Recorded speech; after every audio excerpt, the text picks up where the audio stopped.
Hello, friends. Welcome to Creative Medicine. In this lecture, we will learn about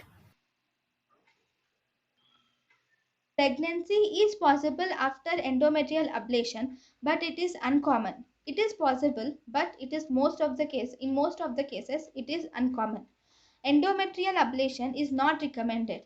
In females with increased risk for endometrial carcinoma, it is not recommended in females with postmenopausal bleeding because they have increased risk of endometrial carcinoma. It is not recommended in obese, diabetic, or hypertensive females. It is not recommended. It is not done in a hemodynamically unstable patient.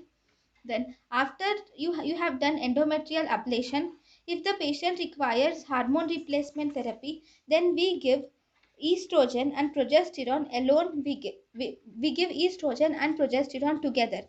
If you give only estrogen or progesterone alone, that will result in increased risk of endometrial carcinoma. So we don't give estrogen and progesterone alone.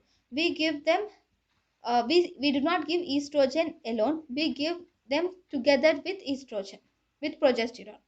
We give estrogen together with progesterone. So for hormone replacement therapy after the endometrial ablation, we should give estrogen and progesterone together, because if only estrogen is given, this will increase the risk of endometrial carcinoma.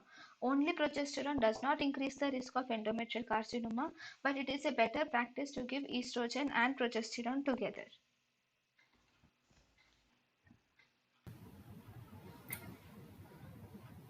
thank you and thank you for watching.